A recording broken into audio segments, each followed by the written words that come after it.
Hello, everyone. Welcome to the webinar. If you could please just mute yourself once you jump in, that would be great. We're super excited to have this conversation here today with Michael. I think a lot of you have joined because you're artists and you're looking to get some advice on how to photograph your work. And as all of you know, photographing your work and presenting yourself as an artist is a huge part of your brand. So we're really excited to have him here today to talk through his story and his best practices. So we'll start with a presentation with a little bit around him and sort of how he's built up his career and some of his advice for folks in terms of how they should photograph their work and just thinking about photography in general. And then we will have more of a Q&A with everyone at the end. So feel free to drop in questions as Michael's presenting. And since we are all here, it's always kind of cool to see who's calling in from where. So if you want to just introduce yourself in the chat, maybe add a link to your site or your Instagram and just kind of mention, what you're excited about discussing. And without further ado, I'm going to pass it to Michael to do a quick introduction as I get this shared. Here we go. Okay. Okay. Can you see everything, Michael? Yeah, looking good. Perfect. Hi, Okay. everybody. I can't actually see you for some reason. Maybe I can get this to go onto a um, full screen. I can see a bit more. But my name is Michael Daks, and I am an English photographer. Um, so I'm currently based in London, although most of my career I was spent either in Paris or New York. I was in New York for about 15 years. But I started working as a fashion and portrait photographer in London many years ago. And I was working for a lot of the English magazines and record companies and advertising agencies. And then I moved to Paris for a few years, did a similar thing, and then I moved to New York, and I was in New York pretty much most of my, uh, I would say my best working years. Certainly, when I earned the most money and had the best clients. And then after a while, I kind of got bored with New York, or the 15 years is a long time, and having gone through 9/11, I thought it was kind of time to come back home. Plus, somebody pulled a gun on me at a music business party, so I thought That's not good. it's time to get out of Yeah. here. So I Fine. moved back to London for a while, and then I moved back to Paris for a while, and now I'm back in London. So I kind of do these little 5 year stints in different places. Um, but I come from a family of artists. So my my older brother Stephen is a painter in Baltimore, and his wife Susan is um, a I guess a very prominent artist also in Baltimore who's been doing some amazing things for the last kind of 10 years or so. And every time she puts up a new picture, I'm like, oh my God, that's amazing. So it's always nice to see members of your family doing really inspirational things. My sister is also a painter, and I think she's got some stuff up on Cohart that's sold as well. So that's really nice. And my younger brother was a graphic illustrator for a long time, although he's now about to be a rock star. So another wannabe rock star in the family. So, but all in all, we're a very kind of artistic and musical family, and I think we all just kind of like inspire each other. So that's all good. And I think Amazing. that to kind of get in.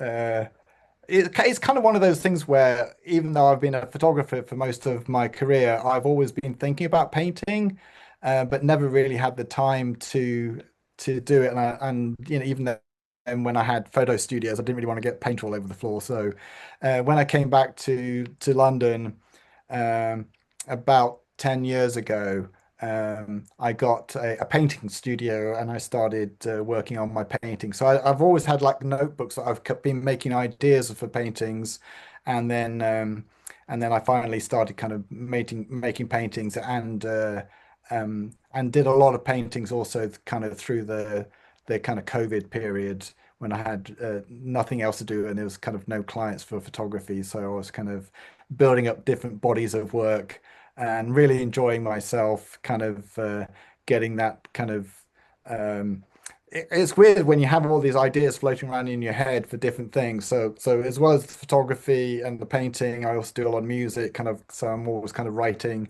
lyrics and thinking about melodies and stuff like that. So um, it's I get bored if I do one thing for too long, but I like to be good at everything. So I'm quite competitive with myself, trying to kind of push myself in different directions and stay um you know with a creative outlet, whichever direction I want to go in at that particular time. So I'm currently in my recording studio recording an album um with some friends of mine, and I've been writing all the lyrics and a lot of the melodies for that, and then kind of getting together and putting songs together. Got a couple of paintings on the wall behind me, which I kind of did a few years ago, but I'm kind of just about to buy. I was just saying that I'm buying a house in France, so there's going to be a big painting studio there. I'm converting the garage into an artist space, so I'm looking forward to getting back and doing a new body of work, which is kind of based on the French countryside. It's kind of down in that uh, area where a lot of the great painters, all the great impressionists went down to paint. So it's another reason for me to get out my paintbrushes. Perfect. Well, thank you so much for the introduction, Michael. It's amazing to have such an interdisciplinary creative force with us here today. So we're going to dive in and just start talking about some of the tips and techniques that you've built up as part of your kind of like Rolodex of best practices. So I'll kind of flip through slides and then we can talk, you can kind of talk live as the slides pop up if that works. But maybe we start with just like why do photos matter and like why is that important, especially as a photographer and as an artist? Yeah, I mean, I think that these days, most people are promoting their work either through social media or through their websites or through companies like Cohart. And you need to make sure that your work looks as good on a screen as it does in reality, and also that it's a true representation of the color and texture of whatever the art is that you're doing, whether it's a painting or whether it's a sculpture or a vase or whatever your medium is. It has to, if you're selling it to somebody, they have to know what it looks like in reality so that when they receive it, then it's going to match their expectations. And they're not going to be disappointed or think that what it looked like on screen is different to how it looks in reality. So uh, it really needs to be photographed in a way that shows it at its best, but also is a true representation of the work, and also that the quality of the image, that it looks good on screen, it doesn't break apart, that it's sharp. Um, so things like how you shoot it, what kind of lighting you use, um, and then also the color balance of the image, that you kind of make sure that that image has a neutral um, color balance to it. So what we call white balance in photography. So sometimes, if you're photographing it using daylight, there are different times of the day where you have a different color balance depending upon how warm the light is or how cold the light is, in the mornings or late afternoons. You have like the golden hour and everything goes really warm, but you don't want your painting, for instance, to have really warm tones if it doesn't have that in reality. So, you need to know how to adapt however you're shooting it. So normally I shoot on a digital camera and I put it into Photoshop and I adjust the white balance to make sure that everything is neutral and it looks accurate to the actual colors of the painting. So I think on screen at the moment you can see some what I photographed actually for one of my students who I also do some teaching at a college near where I live, and I'm teaching photography, but I photograph all the work for all the art students. Um, so it's one of those things where, I really want to kind of give back to the next generation of artists, and it's really good to be inspired by their work as well as them being inspired by the work that I do. So this is a picture that I shot in the photo studio, but using two quite large soft boxes. And normally, when you're lighting a painting, you want flat, even lighting. So here we have the lighting set up. Um, so I've got normally you have them kind of side by side, but I like to have one slightly higher than the other because I find that if they're both at the same height, then you can get a hot spot in the middle of the painting. So I will have one slightly higher, one slightly lower, and then you basically shoot it through, and then I'm just trying to make sure that the balance of the light across the painting that it's completely flat. Um, so. I've basically got the same settings on both of the soft boxes, so it should be even light. And I'm just kind of move the lights around until I get completely flat light on the painting. And then also when you're shooting, you have to make sure that your perpendiculars of the painting are straight, because obviously if you're shooting and you're tilting the cameras at a different angle to the painting, then you're going to change the perspective. So you want to make sure that you've got straight lines on the sides and on the top. So, I mean, I've been doing it a long time. I'm quite good at hand holding the camera, but if I'm doing a lot of paintings, then I'll put my camera on a tripod and have it at the exact angle so that if you're shooting it on an easel, then often the easel is slightly leaning backwards. So I want the camera to be on the same angle that that it is. That there are software in Photoshop called perspective warp that if you're slightly out, you can actually just kind of it's kind of a two-step process where you kind of um, you go to perspective warp, image perspective warp, and then you can put 4 points onto the corners of your painting, and then you press return, and then you can just tweak it a little bit so that your all the edges are straight, and then you press return again, and then you've got a completely straight picture. See, but if you can try and get it all done in camera, so everything's straight. So whether you're using a camera or whether you're using like an iPhone, for instance, you want to make sure that the angle is exactly straight. If it's like that, so. Um, all your angles are going to be straight and you're going to get a true representation of the square of the picture. Although this student actually did 4 or 5 paintings where she deliberately made the canvas shorter on certain angles than on others. So that was a bit more complicated because she actually wanted it to be kind of a bit skew with. So that was kind of part of it was kind of when it's on the wall, she wanted you to be a bit disturbed by the fact that not everything was completely straight. So it kind of bows a bit, uh, which is kind of an interesting perspective.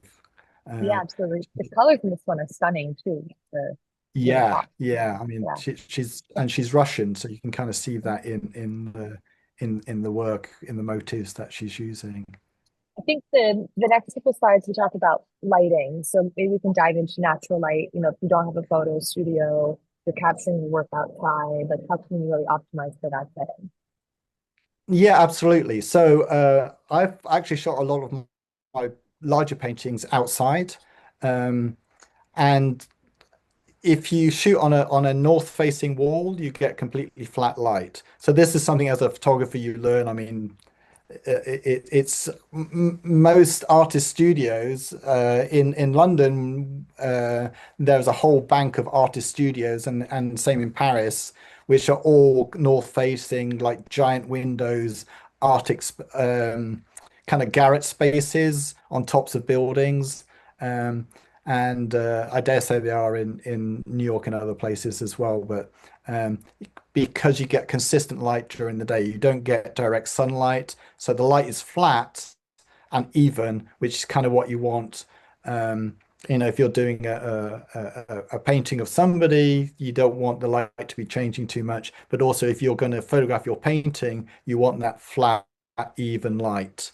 So in my garden, I have two screws that are in the wall on a north facing wall, and I put my big paintings on that, and then I photograph them and again with a tripod, make sure that everything is square, and then you've got flat lighting. And then, that's quite a good way of shooting.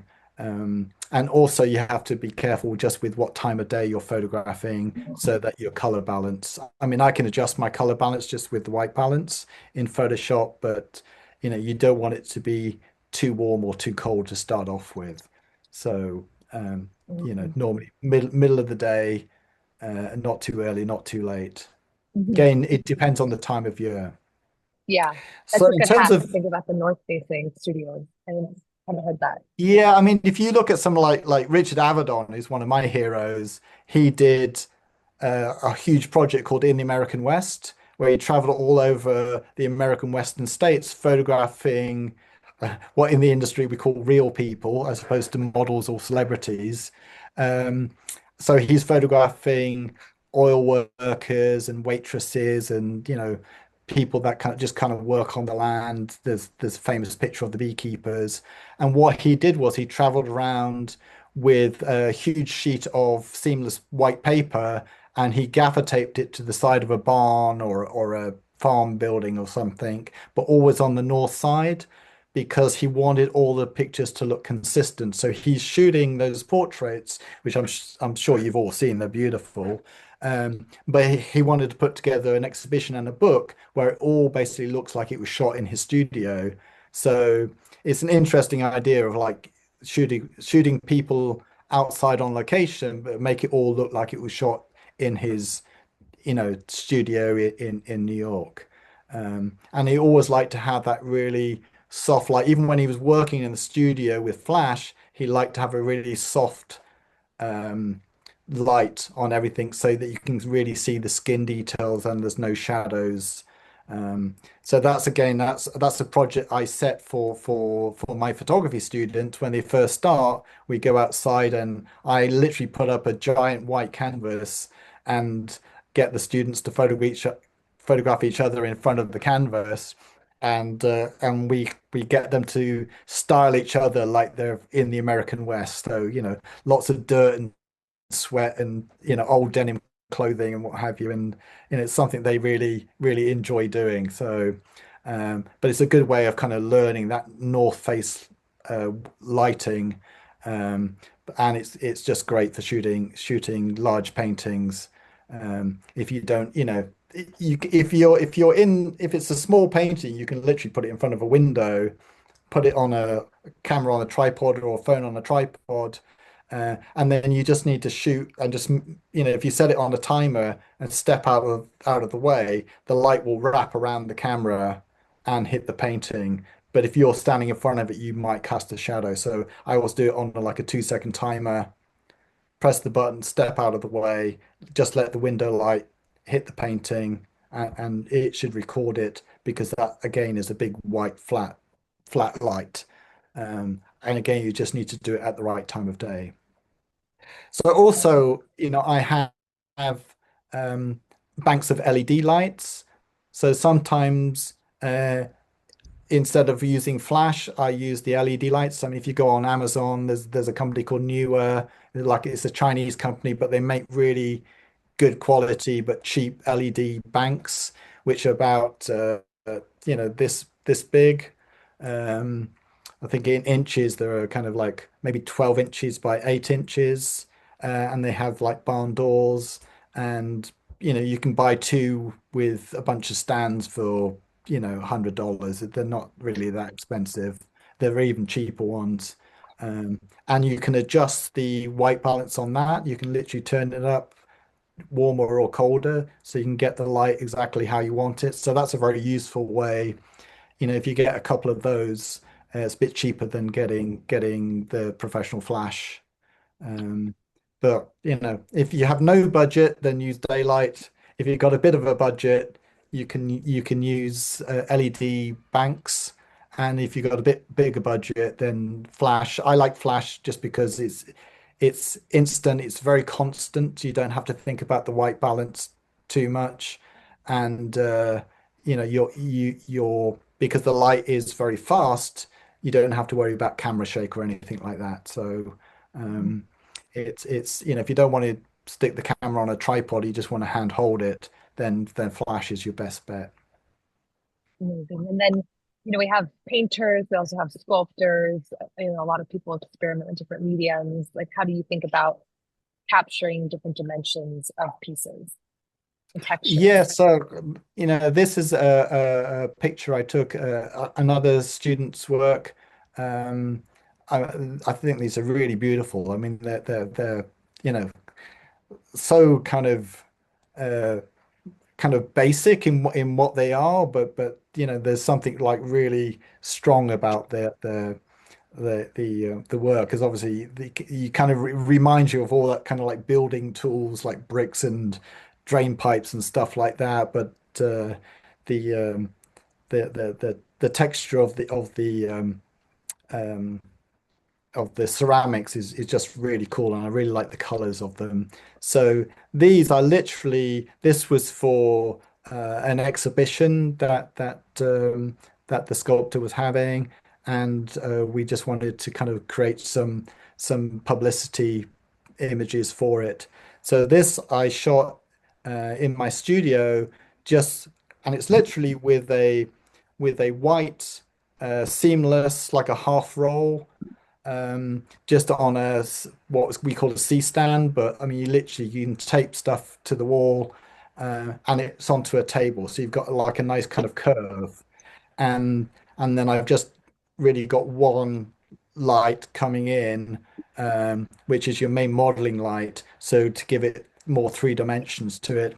And then I've got a big white foam core on the left hand side just to soften the shadows. So it's one light and a big white card.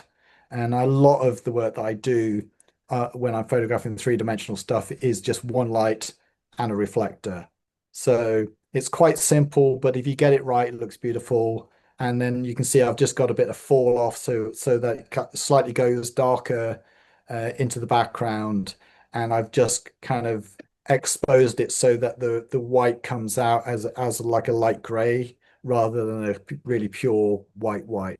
And again, that's just an aesthetic thing, because I don't like things to be too white, particularly if you're going to print stuff onto a white background. I like to have a little bit of vignetting in the corners, so it's a bit darker in the corners. And I kind of gave it that kind of real, just slightly soft look to the overall image, so that it's not too crisp. The blacks aren't too black. So that's all just finessing it in Photoshop. And there's a really good tool in Photoshop, whether you shoot in a camera raw, where you get the raw digital file, or whether you shoot it on a JPEG, you can still open that JPEG in the raw file converter. So if you literally just open it in Photoshop, you can go up to filter and then come down to camera raw and open it. Even if it's not a raw file, it will open as a raw file, so you can manipulate it. And then I use the clarity a lot, just to edge the contrast of the edges up. So things like yeah, I think there was a slide with the clarity and what have you somewhere. Clarity and dehaze, opening up shadows, just adjusting the white balance. Um, If I I can know find your it was exact on slide. it was on the one that I did with Susan, with my painting, that one there. I'm not sure if that's on the slide, but it was on the little blog that I did with Susan. Okay. Yeah, we can keep moving, see what pops up in there. We also have one for the mobile photography tips. I think it's probably really relevant for folks that are again shooting on their iPhone. Like, how would you optimize for iPhones? I mean, they're so great nowadays in terms of Yeah, tools. absolutely. I mean, I use my iPhone a lot, and I have a little studio stand that I put my iPhone on if I'm going to do something. I made my first music video just on my iPhone. That was kind of a fun thing to do. But these days, if you have a good phone camera, the quality is really good. But particularly if you're going to be putting it um, onto social media, or it's less good if you're going to print from it, but certainly for putting it online, the quality of those are amazing, and they do have various filters in it that you can adjust the color balance to get it as accurate as possible. Again, it's one of those things that you it has a lot of auto enhancement on most cameras on the phones. So normally I turn those off because it tends to uh, basically make your painting look different to how it does in reality. So you just got to be a bit careful that it doesn't enhance the colors too much, give them too much color saturation. So you can actually turn those tools off, or you can just if you've got Photoshop, you can kind of drop them in and just uh, manipulate the colors a little bit so it's more accurate to actually the colors that you have in your painting or your sculptures, whatever it is, whatever kind of Mhm. art that you're kind of creating. And I think, a lot of people are using social media today to post their work. And um, how would you think about optimizing sharing, edits for social versus print? Yeah, I mean, there's two different things you have to think about. So if you're creating stuff that is just going online, then you have to make sure that when you view it online, I always try and look at it on different screens. Like before it goes public, you can look it on your phone, look it on your laptop. I've got a big screen computer as well. So, and make sure that it comes across, and also on different browsers sometimes there's difference in the color balance of different browsers depending on whether you're using Chrome or Safari or whoever it is that you use. So just make sure it's as accurate as possible. The thing you've got to watch out for if you're going to print is that when you're looking at a screen, it's got a light behind it, and when you print it on paper, it's not going to have a light behind it. So I always turn my brightness down to about 2/3 so that it kind of compensates for that light behind it. So that if you turn it down, if it makes your picture too dark, then you need to brighten it for when you're printing it. Um, I mean, I have my own pretty good printer that I print for, and then I also have a lab that will print bigger stuff for me if I need it to. But I've always done a calibration print with them so that I know that it's accurate to my screen, because Yeah, that's that's such a one of good those point. things. I mean, Yeah. when I moved from New York back to London, and I went to a new lab, and I gave them a print to make, it came out about a stop too dark. So Mm, then I realized that their calibration of their printers was completely different to what I was used to in New York. So, you know, if I wanted to use them, I had to adapt, and then, you know, make my print brighter so that when they printed it, it would come out mm, accurate to how I wanted it to be. Um, but it's always best if you can be there when they print stuff. So I now mm. have uh, a lab around the corner from where I live that I just pop in and give them the file, and I stand there whilst they print it and make sure it comes out the way I want it to be done, you know? And like a hawk. How do you know if it's too bright or too dark? Is that just your eye, Michael, or do you have tools? Yeah, I mean, I think it's one of those things where, I mean, certainly, I know how, if I've done a small print at home, I mean, I can print to plus A3 on my printer. So I can take that as a match print into the printer, and then, if I'm getting a big print made, I can say match to that print.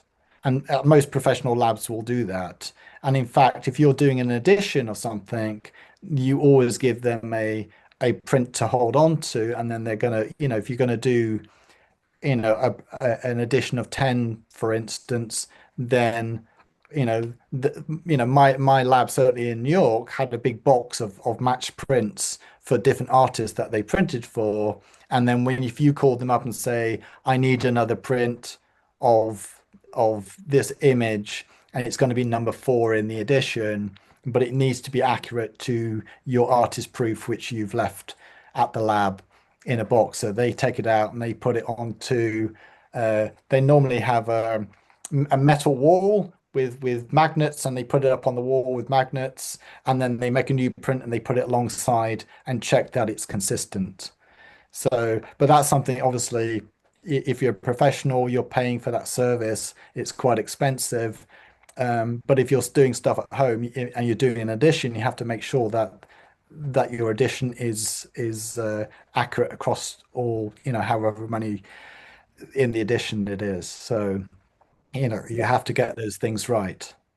It's good to have a baseline, something you carry with you to across print shops and something that feels good to you in terms of representing the photographic quality and the lighting so that you can share that.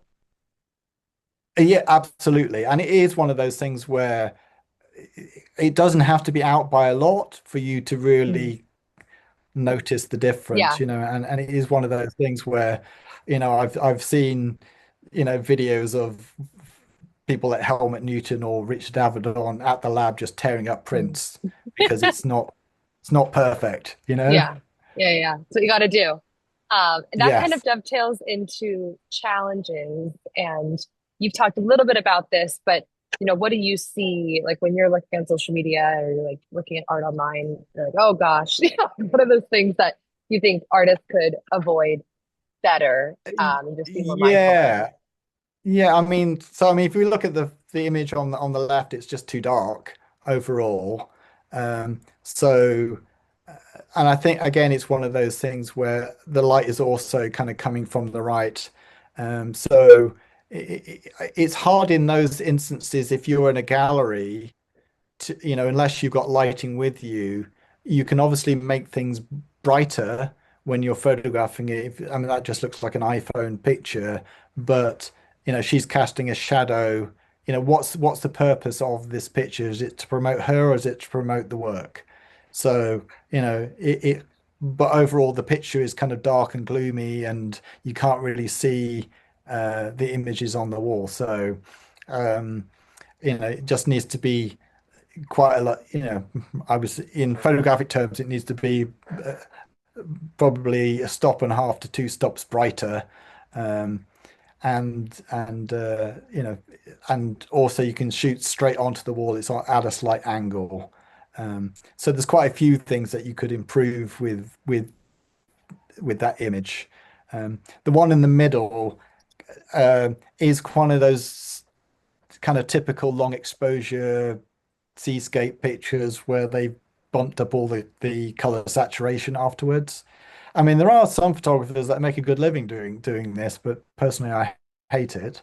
Um, but again, it really depends. I mean, with that picture, if you're selling something and you say that's my point of view, that's how I want the colors to be, that's fine. But if you're photographing your painting and it doesn't look like that, and you're bumping up all the colors to make it look better on screen, if you sell that, somebody's going to be disappointed when they get it because it's not accurate to the picture that you showed them on screen.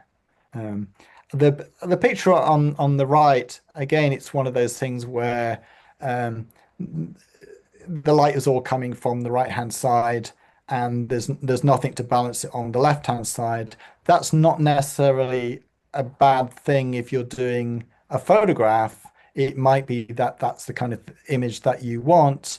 Um, but on this picture, she's got a big hot spot on her forehead.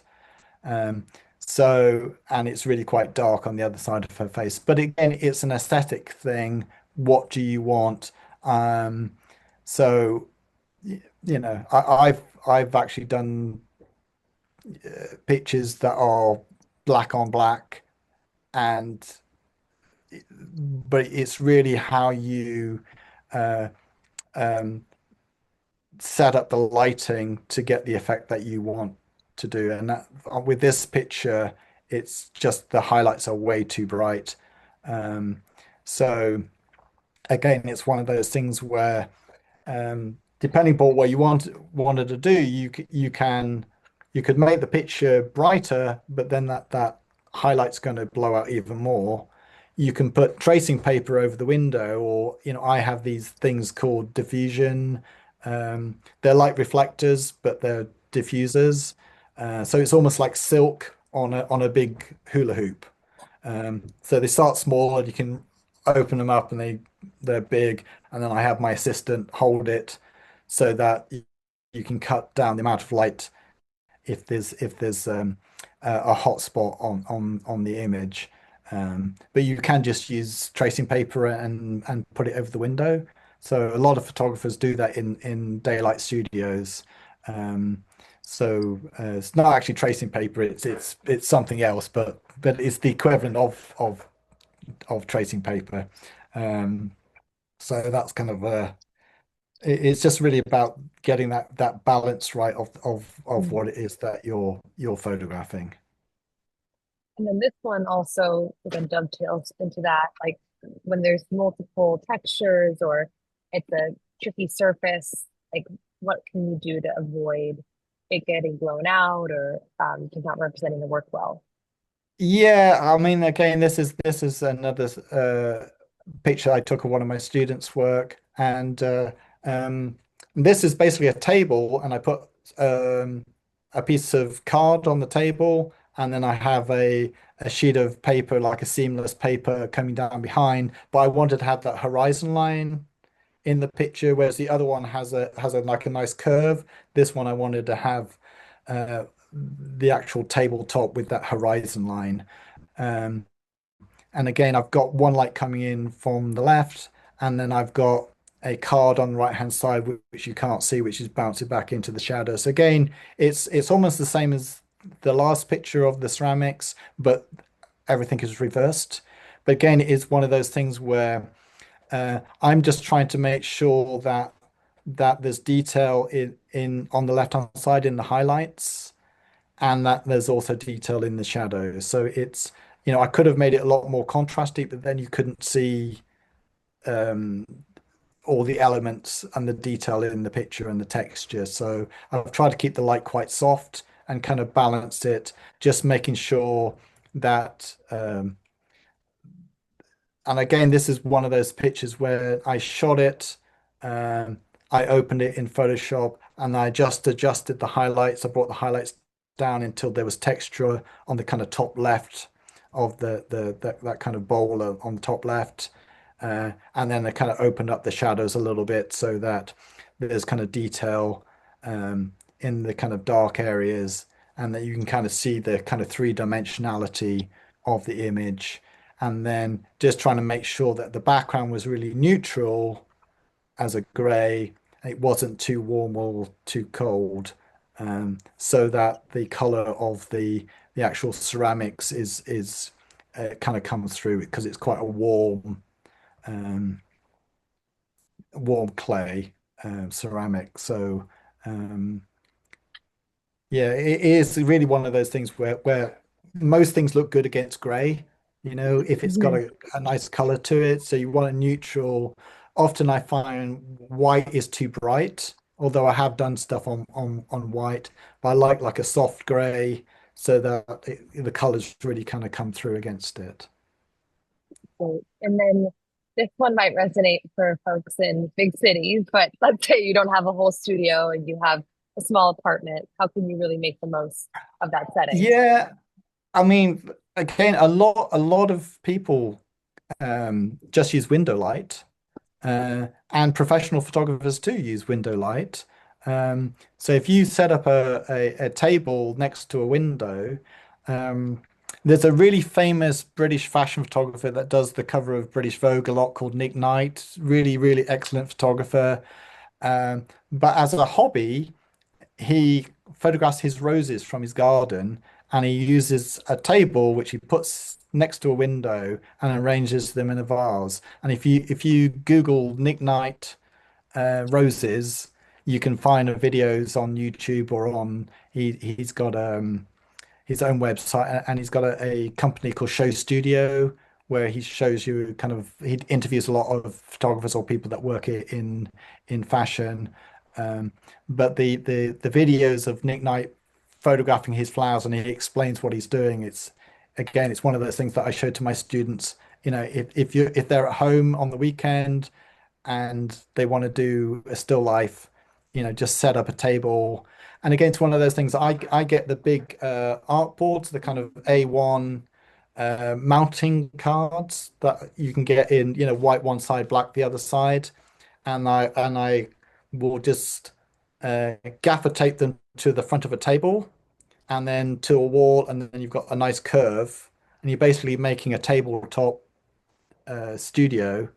And then you basically put whatever you're going to photograph towards the front of the table so that you can get fall off on the light behind. So that you want the window light to be lighting the object you're photographing, and then it will get slightly darker behind the vase or whatever it is that you're photographing, your sculpture. It's a really nice light. A lot of food photographers use daylight from windows as well. So, and again, you can just adjust, where the table is, the angle of the table to the window, how much light's coming through. Is it a sunny day? Do you want direct sunlight, or are you going to put some tracing paper or a diffusion over the window? Are you going to put some card on the opposite side, just kind of bounce back light into the shadows? So it's one of those things where uh, if you're an artist, you're used to looking at things. So it's really look at it and then think, is that how I want it to be? Your problem solving. Do I want shadows? Do I want to soften those shadows? If you just get some, I mean, I hate just have lots of kind of polyboards. Do you get, or like foam core? Do you guys know what foam core is? Um, just cut to different sizes. It's really lightweight, and you can literally just prop it up with, a can of paint, you know, on the table. Just move it around till you get the angle. Often I'm using three or four at different angles, just bouncing back into the object that I'm photographing until I get the kind of three-dimensional quality that I want. So sometimes you're shooting, if I'm shooting a portrait, it may be that I want quite stark lighting, but if I'm photographing a sculpture, then I kind of want to see that three-dimensionality of it, and I want to see the detail in the shadows and not have it too dark. Perfect. Awesome. Well, this has been so informative, Michael. And at the end of the slides, we're going to jump into a Q&A, so I'll stop sharing my screen. Um, I think we have a couple of questions in here, but before we jump to the audience question, I do have one question that I was thinking about is what do you think about Smartest and some of those rendering softwares that artists can use to place their work in a home? Like, do you think that that's helpful to do as an artist Oh, if you don't have a space? absolutely. Yeah. In fact, I was asking Susan about that not so long ago. So that's Susan Washington, who's my sister-in-law, and she does that really well. And I'm like, is that a painting that you sold that is on the wall of somebody's home, or was that actually just kind of dropped into an environment? But I think it's really useful, particularly if it's to scale, to show what your work would look like, on somebody's wall or over somebody's sofa or, what have you. Susan does some really big paintings that are in kind of hotel lobbies and stuff like that as well. So, yeah, I think it's a really useful tool. Again, it's just one of those things that if you're going to buy work, you kind of want to have an idea of what it's going to look like in your in Yeah. your living room or wherever it is that your bedroom you're going to put it. Mhm, So I think it's a very useful tool, absolutely. mhm. Awesome. And then we have a question from Mark. When shooting in a controlled studio environment, is it possible to take a photo that doesn't need post-processing? And if so, is it worth the effort or possible for an amateur? So I guess like how important is post-processing in a studio setting? It really depends how accurate you want your image to be. to how it looks in reality. So you can do it so that it looks perfect as long as you've got the light balanced and you've got the white balance of the light accurate, and then the setting on your camera or your phone is set to the same white balance. So so you want everything to be as neutral as possible. Flash has the same white balance as daylight on a bright day at midday. Whereas um, it gets daylight gets warmer normally. You know, if it's on a it's a beautiful sunny day here today, and it's getting towards the golden hour, and everything's going to warm up. So then you would need to adjust your white balance if you're using daylight. But if you're using flash and you're using soft boxes, so you've got a nice even light, then you should be able to do it as accurately as possible, um, providing you've got all the settings on your camera correct, and then you've got your and you're using flash and softboxes. You shouldn't have to do much post processing. Um, I'm one of those people that uh, I like to twiddle with things, so I always will put it into Photoshop and just tweak it a little bit, just to one to make sure it is as accurate as possible, but also to make it ready for going online. So just in terms of how many dots per inch, what the actual dimensions of the image is going to be, so that when it looks good, but also if you click on it and it goes big, that also looks good and accurate. So, you know, a lot of websites, when you're selling your work, you can see it's small and then you can click on it, it goes big. So you need to make sure that it has the right um, number of pixels. So often, depending upon who the website is, they'll give you what they think the appropriate dimensions should be. Mm, super helpful. A couple more questions that, yeah, all super technical, which is technical answers, which is super informative. Um, for brushworks on a painting that, oh, okay, I'm just going to read out the whole question from Vanessa. What if the brushstrokes on a painting don't photograph as flat as they do in the painting, but look stifled or fade out as the edges of a shape when that shape has a hard, crisp edge? I have to fix that in Photoshop, and then I totally lose any texture that's there. A little bit too Yeah, I technical. mean, photographing texture in paintings is one of the hardest things to do. And I did a whole series where I was literally uh, painting canvas. And there's one behind me, actually. I mean, two behind me, which both are painted with bitumen, and I wanted to have a an uneven texture to them. I didn't want it to be flat, and photographing black with texture is really hard. So that again is one of those things where I tend to use. It's one of those things where you have to have one light. It has to be slightly brighter than the other light, so that it gives you the texture going across the painting, so you can actually see the texture. Obviously, if you light it evenly, you're going to take away most of the texture. So you have to kind of have more strength to the light on one side and less on the other if you want to see the texture. Um, and but then the other thing is I would go in and do some detail shots to show the texture. So, you know, that's a good thing about like Cohart. You can put, you know, 5 pictures up, you can have your main picture, and then you can go in and show details of different parts of the picture and change the lighting for those bits so that you're showing the texture.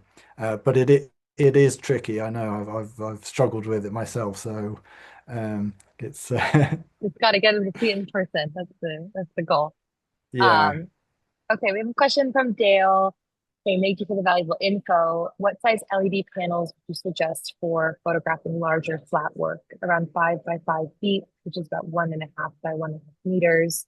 Would 2 LED panels take care of it, or would I need 3 panels? Yeah, I mean you can probably do with two, but it is one of those things. It's really about how close they are. It's like the bigger the painting, the further back you have to move them, and then the longer the exposure is going to be. So that's why you really need to set the camera up on a tripod. So the ones that I have are, like I say, they're about, a foot by 8 inches. Um, and then I have two of them. And again, you can have them side by side, or you can have one slightly higher, one slightly lower, depending what, whether your painting goes that way or that way.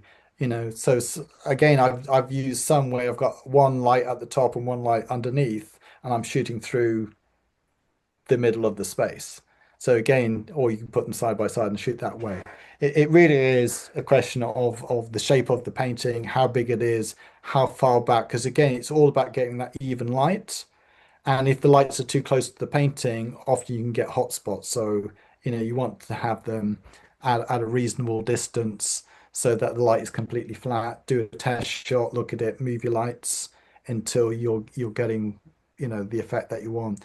But you really need to put your camera on a tripod, have it at the same angle to the painting so everything's perpendicular, and then if your camera's on a tripod, then you can have a longer exposure until you get the image exposure exactly how you want it to be, Okay. and then That's just super helpful.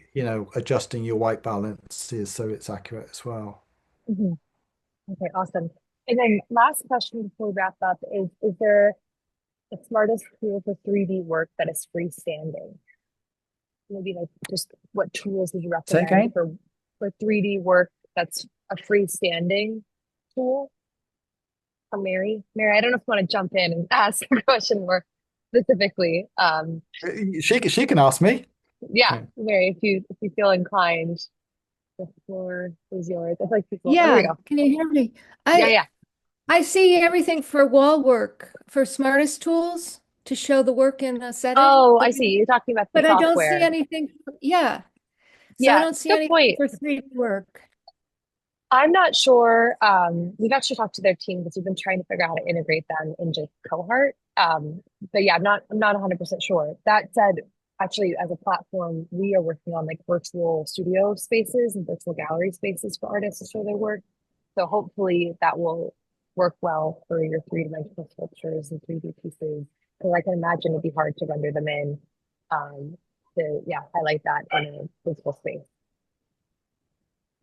Yeah, but it cuts me short as far as having a Mhm. collector see it in a human Yeah. in a home. Have you So seen anything, Michael, that helps render 3D sculptures into spaces, like virtual spaces? Uh, I haven't, not in terms of, I mean, it's possible that you could get AI to do it. Um, We just but started a company. I would just think about who do I know who's got a nice house? I'm going to take my sculpture over Yeah, there and photograph it in, and put that online, that's a good idea. okay. Yeah, we'll Yeah, be so on I the couldn't be lookout more though, Mary. helpful. All right, thanks. Yeah, Susan also Yeah, I mean, it mentioned might be she uses interesting Photoshop. just to kind of have a look at some of those different software for putting, work in situ, and maybe kind of post some of those on Cohart for people. I've Yeah, I've only seen it for flat work though. Yeah, I mean, I've only seen it for flat work too, but I think that it is something that you could probably get AI to do for you. Um, Huh. um, uh, my brother's quite good at that kind of thing. bring it in for the next webinar. Um, Okay. Exactly. Yeah. Well, this has Um, been so helpful. Thank you so much, Michael. I mean, I think everyone is super engaged and asks a lot of thoughtful questions. So we will send a recap email and make sure that everyone has this recording. Um, Michael, do you want to just share the easiest way to follow you? Should I drop in your Instagram into the chat? Is that okay? yeah, absolutely. Yeah, Okay, yeah, and I'll just and website and all that kind of stuff. great. So let me just do that so that you could follow his work and get inspiration from all of his pieces and the photographs of the Yeah, pieces. or just send me a message, say hi. Yeah, there you go. Okay, so I'm going to put in your website here, and then I'm just going to go ahead and drop in the Instagram and the Cohort profile just so you can stay connected. Okay, awesome. Well, thank you all so much for jumping in. I am going to run to this art fair, so we got to jump. But Thanks, we, again, everybody. are so appreciative of your time. And it's just, yeah, it's incredible to have someone that sits at the intersection of two really important mediums, and I guess three with music as well, and all the different types of creativity that you're working on Yeah, and working my through. band's So called Dice Machine. awesome. Okay, we'll add that in the recap. And then we'll talk to you soon. And thank you all for joining.